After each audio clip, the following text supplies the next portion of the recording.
Um, Ralph, I wonder, here as we look ahead to playing Leeds, just how important you think that result against Chelsea might be. Yeah, I believe important. Every point is important. And yes, for us, more important now that we recover well again. We have a lot of injury problems. So it's important that the guys take all the time now to get fresh again, because it will be a very intense game against Leeds. We know about their running stats, that they are one of the most energetic teams in the league.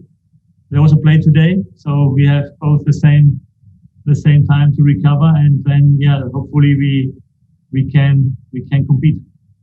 You talked about Stuart Armstrong. He missed the Chelsea game. You're hoping he's going to be available. How would you rate his chances for you? 50-50. Ooh, okay, listen. That's not for me. That's not a lot for you. It's for me. It's a lot. Listen, is there any other positive news on the injury front? Yes. As far as I've seen, we had no more injuries today. But I haven't had the tomorrow morning, because normally I get all the good messages or news in the next morning. Then they are coming and tell me that yes, again we have a few issues. But so hopefully tomorrow I don't see my doctor in my office. Did you see things against Chelsea that you felt had been missing in previous matches? I know you've been playing well, but you hadn't been getting results. But was there something against Chelsea that was different? Yeah, I mean, deep defending around the box, the blocking of the shots, closing from the 10 was there more maybe than in a few other games, and also the sticking to what we have to do, the game plan. When you do this, and not also after equalizer, not getting confused or think you have to do something different now. No, keep on going. And this was the right thing to do today. Here we are. We're 2/3 of the way through the season, and yet this is the first time that you're up against Leeds. What are we learning about Marcelo Bielsa in the Premier League, do you think? Yes, he's a famous manager and a successful one with Leeds, with a completely opposite way of thinking like I do. If you want black and white, that's definitely very man-oriented against ball-oriented defending. So it would be interesting on Tuesday. Do you like that contrast? Can you understand his philosophy? Yes, sure. There are more ways to go, not only one. And as long as it's successful, everything is okay. It would be interesting to find solutions for him and for us. And then, Premier League is very often tactical on the highest level, and you have to find the right balance in every part of your game. And this will be tactically one of the more interesting ones this season, I think. Southampton, it's the first of 4 away matches in the Premier League. Just how challenging is this period going to be for you? Last season, you would have said, now comes our best time, because at home we didn't take any points, and away we were really strong. This season, it's a little bit the opposite, I think. So, I don't know. We have to go there and do what we can do best, and then there's always a chance to win. Ralph, thank you very much. Listen, I wish you well. Safe travel. Thanks a lot. Bye-bye. Okay, we'll go back to Dan Sheldon. Thanks, Jordan. Ralph, if I could just touch on Nathan Redmond, what do you like about him in the attacking role alongside Ings? What does he do that impresses you there?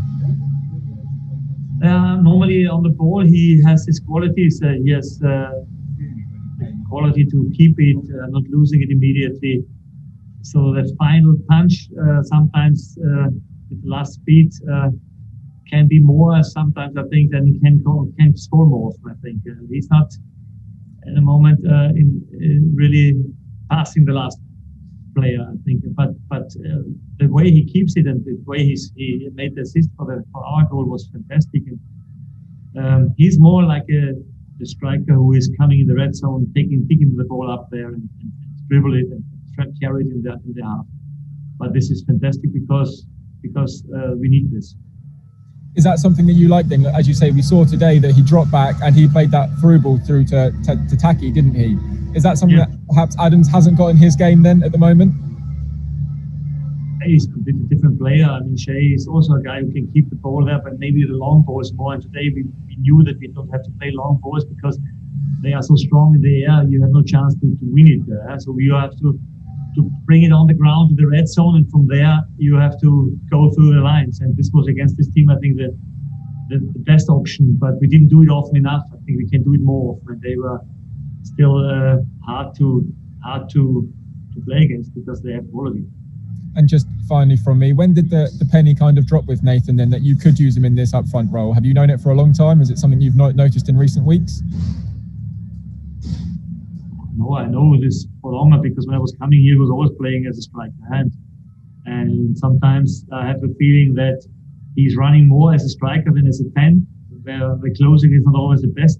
And as a striker, he makes these runs more. I think this is why you maybe put him better on this position, but it doesn't mean that he cannot play a 10 also. He can do it when he's working together with the fullback. It's also possible. Thank you, Ralph. Fingers crossed there's no injury report tomorrow. All the best. Thanks a lot. Okay, the numbers. Hi, Ralph. Thanks for your time. Just a quick one. I think it's 5 penalties against you now this season. Is that anything you're at all worried about? Will you ever sort of spend any more time on that? Just perhaps trying to avoid diving in, or what's your thoughts on that? I mean, today this one was okay. We can give it. The last 2, I don't want to speak about, to be honest. Because they're both a joke, really. I guess Man United, they then said that it was not a penalty, and they even said the red card. They didn't suspend my player, so it was clear wrong decisions, the last 2 ones. I don't know what the penalties before have been. I don't have them in my mind. So you see, I don't speak about penalty goal we concede or something else. It's a goal. When you concede it, it's all never good, and we could defend it better. But yeah, anyway. And just finally, one final one about Leeds. We talked about their sort of quite different, maybe almost unique style. What different challenges is that for you preparing a team as opposed to, say, preparing the team for today's match? The difference is that we have not a lot of time to prepare for this game, but this is for Leeds the same. And then, no, I spoke about a different way of looking at football. I think we are also very unique in our defending way. I don't see a lot of teams in the Premier League doing it like we do it. And Bielsa can talk the same about his way of football. It's a completely opposite. So always interesting to see. Thank you very much. Okay, Andy Dillon. Hi, Ralph. Can you hear me okay? Yeah. Hi, just one quick one from me, really. On the TV after the Chelsea game, a lot of the pundits were discussing, saying that effectively, that Southampton are not involved in a relegation battle, and that the FA Cup should be and will be the main focus of the push this season. So it's a very romantic notion. I just wonder what you make of that, really. I don't say that we don't need to concentrate on the league because we have 30 points, and with 30 points you relegate normally. So it's still not done. So we have to focus also getting points in the league. And I mean, it's nice to have a second competition where you're still part of. Yes, we take this as a bonus for us. Yes, we said when we are in a better position in the table, we can take a little bit more risk in bringing the best team for the FA Cup. Yes, we did it this season, but you have seen the bill we have paid for it was after the first, it was Kyle Walker-Peters out for 4 weeks. And now we had also a few injuries after the last FA Cup game. So if you do this, then you can be sure that small clubs like we are get punished from not having always the best players around, because you risk more injuries. That's fact. Yeah, we took this risk this season. That costs us a few points in the Premier League, I think, so far. Definitely did. But yes, for us, it's even there. Good chance. You see that we on good days we can compete with every team in the Premier League. Why shouldn't we have a chance to win this cup? So let's go for it. Thank you. Tom Crocker. Hi again, Ralph. Obviously, Nathan's run as a striker has meant Che Adams has been on the bench in recent weeks. He obviously played a lot earlier on in the season. Do you feel he just needs a bit of a breather now? Because he played a lot of minutes earlier on in the season. Who needs to breathe? Che, is that the reason? Or? Yes, he was a little bit unlucky, I think, in the last weeks. His games were far away from what he has played at the beginning of the season. He had to work a lot in front, so it's normal that there comes a moment where you a little bit struggling with freshness, and so it's good for him to have a few days now to recover, and then I'm happy to have him, because he can score and he can help you, and he will get his time to play again for sure. And can I just check on Theo and Ibrahim Diallo? I'm presuming they won't be back for midweek, but what's the sort of latest on them? How far away might they be?